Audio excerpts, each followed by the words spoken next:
Hello welcome to Denmark കിസ്സ. നേരെ വിഷയത്തിലേക്ക് കിടക്കാം. ഇന്ന് നമ്മൾ പോകുന്നത് ഡെൻമാർക്കിലുള്ള ഒരു ത്രിഫ്റ്റ് മാർക്കറ്റ് കാണാനാണ്. അപ്പോൾ നമ്മൾ വീടിൻ്റെ അടുത്ത് നിന്ന് ഒരു 10 മിനിറ്റ് ദൂരത്തിലുള്ള ഒരു സ്ഥലത്താണിത്. മുമ്പ് നമ്മൾ ഗ്രീവിലുള്ളൊരു ത്രിഫ്റ്റ് മാർക്കറ്റ് കാണാൻ പോയിട്ടുണ്ട്, പക്ഷെ അത് ചെറുതായിരുന്നു. പക്ഷേ ഇതുണ്ടല്ലോ, ഇത് കുറച്ച് വലിയ പരിപാടി കേട്ടോ. ബക്കൂ എന്നാണ് ഈ സ്ഥലത്തിൻ്റെ പേര്. അപ്പോൾ ഞാനും അകുലും കൂടെ കാണാനിറങ്ങി. പിന്നെ ഇവിടുന്ന് സാധനം വാങ്ങണതിനേക്കാളേറെ നമുക്കിതൊക്കെ കാണാനാണ് ഏറ്റവും ഇഷ്ടം. കാരണം ഭയങ്കര പഴയ സാധനങ്ങളായിരിക്കും. അപ്പോൾ പണ്ട് കാലത്ത് ഇവർ ഉപയോഗിച്ച സാധനങ്ങൾ എങ്ങനെയാണെന്നൊക്കെ നമുക്ക് കാണാമല്ലോ. പിന്നെ ഇവിടെ ഇപ്പോൾ ഓട്ടം സീസണാണ്. ഇലകളൊക്കെ മഞ്ഞ ചുവപ്പ് കളറുകളായി വരുന്നുണ്ട്.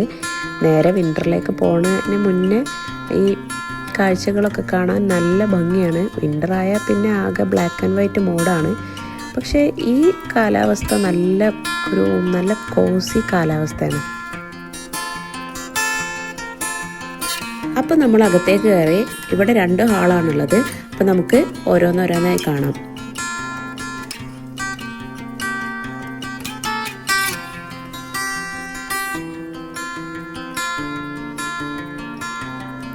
ഡെൻമാർക്ക് ഒരു വൃത്തിയും സുന്ദരവുമായ രാജ്യമാണല്ലോ. അപ്പോൾ ഇവിടെ ഉള്ളവർക്ക് പരിസ്ഥിതിയെ വളരെയധികം സ്നേഹിക്കുന്നതുകൊണ്ട് തന്നെ അവർ പാഴാക്കാനായിട്ട് ഇഷ്ടപ്പെടുന്നില്ല.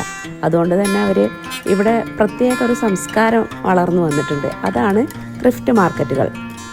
ഈ മാർക്കറ്റുകളിൽ പഴയ വസ്ത്രങ്ങൾ, കളിപ്പാട്ടങ്ങൾ, പുസ്തകങ്ങൾ, ഫർണിച്ചറുകൾ, ചിത്രങ്ങൾ, അലങ്കാര വസ്തുക്കൾ എന്നിവ വില കുറച്ച് കിട്ടും. ചിലപ്പോൾ ആ വസ്തുക്കൾ വളരെ പഴയതായിരിക്കും, പക്ഷേ അത്രയും മനോഹരവും ഗുണമേന്മയുള്ളതുമായിരിക്കും. ഡെൻമാർക്കിലെ ജനങ്ങൾ കുറച്ച് മതിയെങ്കിലും നല്ലതായിരിക്കണം എന്ന ആശയത്തിൽ വിശ്വസിക്കുന്നവരാണ്. അവർക്ക് പാഴ്ചെലവുകൾ ഇഷ്ടമല്ല. അതുകൊണ്ട് തന്നെ പുതിയ വസ്തുക്കൾ വാങ്ങുന്നതിന് മുമ്പ് പഴയ സാധനങ്ങളെ റീയൂസ് ചെയ്യാൻ ശ്രമിക്കും അവർ. അതുവഴി അവർ പണവും ലാഭിക്കാൻ നോക്കും. അതുപോലെ തന്നെ പ്രകൃതിയെ സംരക്ഷിക്കണം എന്നൊരു ചിന്തയും കൂടി ഉണ്ട്. ഈ ചിന്തയാണ് ഇവിടുത്തെ ത്രിഫ്റ്റ് മാർക്കറ്റുകൾ എന്ന ആശയത്തിന് പ്രചോദനമാകുന്നത്. ഡെൻമാർക്കിൽ ഹ്യൂഗെ എന്നൊരു വാക്കുണ്ട്. ആ വാക്കിന്റെ അർത്ഥം ചെറിയ കാര്യങ്ങളിൽ സന്തോഷം കണ്ടെത്തുക എന്നതാണ്. അപ്പൊ ത്രിഫ്റ്റ് മാർക്കറ്റുകളിൽ പോകുന്നത് തന്നെ ഒരു ഹ്യൂഗെ അനുഭവമായിട്ടാണ് ഇവർ കാണുന്നത്.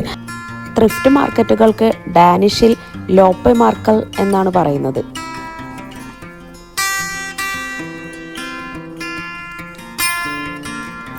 ഇപ്പോൾ ഡെൻമാർക്കിലെ എല്ലാ നഗരങ്ങളിലും ത്രിഫ്റ്റ് മാർക്കറ്റുകൾ കാണാം.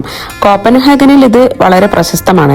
ഇവിടെ ഇപ്പോൾ പല ചെറുപ്പക്കാരും കലാകാരന്മാരും ഡിസൈനർമാരും പഴയ വസ്തുക്കളൊക്കെ വാങ്ങി അതിൽ പുതിയ രൂപമാറ്റം വരുത്തി വിൽക്കുന്നുണ്ട്. ഇതുകൊണ്ട് തന്നെയാണ് ത്രിഫ്റ്റ് ഷോപ്പിംഗ് ഇവിടെ പോപ്പുലറായി വരുന്നത്. ഡെൻമാർക്കിലെ ഇങ്ങനെയുള്ള പല ത്രിഫ്റ്റ് ഷോപ്പുകളും നടത്തുന്നത് റെഡ് ക്രോസ് പോലെയുള്ള ചാരിറ്റി സംഘടനകളാണ്. അപ്പോൾ അവിടെ നിന്ന് ലഭിക്കുന്ന പണം ചാരിറ്റി പ്രവർത്തനങ്ങൾക്ക് വേണ്ടിയാണ് ഉപയോഗിക്കുന്നത്. ഇത്തരം ത്രിഫ്റ്റ് മാർക്കറ്റുകൾ വെറും വിൽപ്പനയിടങ്ങൾ മാത്രമല്ല, അവ സമൂഹത്തിന്റെ ഭാഗം കൂടിയാണ്. അവിടെ കലയും സൃഷ്ടിയും ജീവിക്കുന്നുണ്ട്. പല ആർട്ടിസ്റ്റുകളും പഴയ കസേരകൾ വാങ്ങി പെയിന്റ് ചെയ്ത് പുതിയ രൂപത്തിലാക്കുന്നു. പഴയ വസ്ത്രങ്ങൾ ചേർത്ത് പുതിയ ഫാഷൻ രൂപപ്പെടുത്തുന്നു. ചില മാർക്കറ്റുകളിൽ സംഗീതം, ഫുഡ് സ്റ്റോളുകൾ, ചെറിയ പ്രദർശനങ്ങൾ തുടങ്ങിയവയൊക്കെ ഉണ്ടാകും. അതുകൊണ്ട് ഇതൊരു ചെറിയ ഉത്സവം പോലെ ആയി തോന്നും. ഇത് മാത്രമല്ല, ഇപ്പോൾ ഡെൻമാർക്കിൽ ഓൺലൈൻ ത്രിഫ്റ്റ് ഷോപ്പുകളും വളരെയധികം പ്രചാരത്തിലുണ്ട്. അപ്പോൾ ഇത്തരം ആപ്പുകൾ വഴി ആളുകൾ പഴയ വസ്തുക്കൾ വാങ്ങുകയും വിൽക്കുകയും ഒക്കെ ചെയ്യുന്നുണ്ട്. ഇവർ ഇതുവഴി പണം ലാഭിക്കുക മാത്രമല്ല ചെയ്യുന്നത്, പകരം പരിസ്ഥിതിയെ സംരക്ഷിക്കുകയും ചെയ്യുന്നു. അതുപോലെ തന്നെ ചെറുപ്പക്കാർക്ക് ഈ മാർഗം വളരെയധികം ഇഷ്ടമാണ്. കാരണം ഇത് എളുപ്പവും പിന്നെ ചെലവ് കുറഞ്ഞതുമാണ്.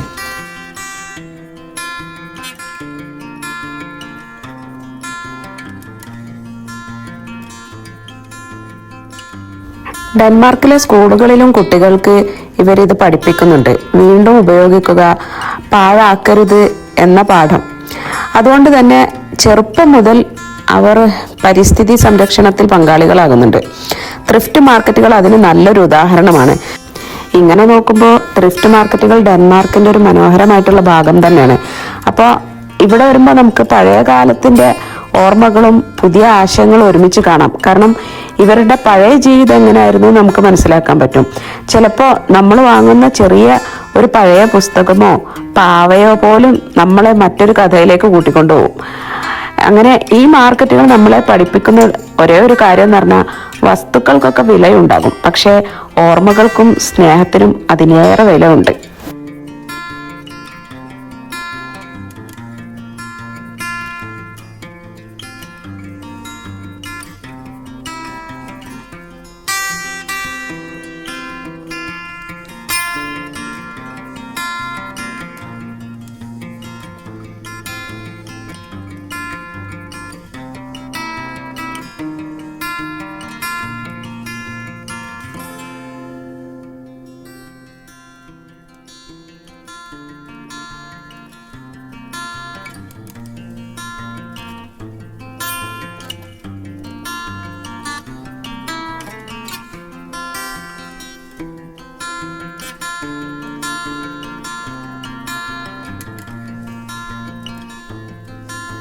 അങ്ങനെ ഷോപ്പിംഗ് ഒക്കെ കഴിഞ്ഞ് നമ്മൾ വീട്ടിലെത്തി.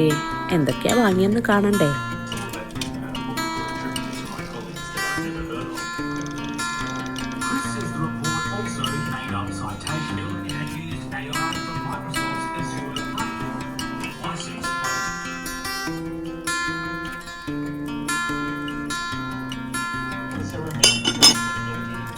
വളരെ ക്വാളിറ്റി ഉള്ള സാധനങ്ങളാണ് നമുക്ക് കിട്ടിയത്. സോ നമുക്കിപ്പോൾ പോവാൻ സമയമായി. ഇനി മറ്റൊരു വീഡിയോ ആയിട്ട് അടുത്ത സാറ്റർഡേ നമുക്ക് വീണ്ടും കാണാം. ഇപ്പോൾ വണ്ടി വിടാൻ സമയമായി മക്കളെ. Bye, see U.